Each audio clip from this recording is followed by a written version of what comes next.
বা ওনাদের যে কাজের মাধ্যমে এই যে ইকরা সে আজ মৃত্যুর পথ বেছে নিতে বাধ্য হলো, তাহলে এই আলভি এবং এই তিথি কিভাবে ইকরার সন্তানকে তার একই সংসারে একইভাবে রাখবে এবং রাখতে তারা চাইবে, এটা মানবতার কোশ্চিন। এটা সবাই বুঝবে যে এই সন্তান যদি আলভির কাছে থাকে তাহলে আলভির ঘরে তো অবশ্যই তিথিকে আনবে এবং সেই সংসারে কিভাবে সেই সন্তান থাকবে বা বেড়ে উঠবে, তাদের কতটা দুর্ভোগ, তাকে কতটা অত্যাচারে সামিল হতে হবে, এটা আপনারা সবাই বুঝছেন।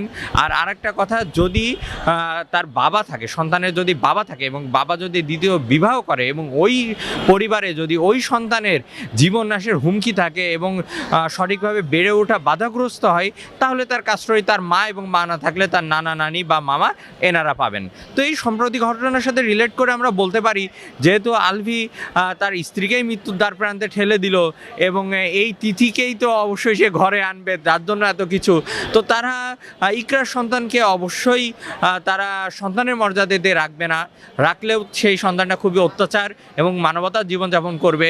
এজন্য কোর্ট আমাদের সবার উপরে, তারা বুঝেন, বিজ্ঞ বিচারকরা বুঝেন। বিজ্ঞ বিচারকদেরকে আমি আশা রাখবো অবশ্যই ইকরার মা বাবাই এই সন্তানের কাস্টডি পাবে।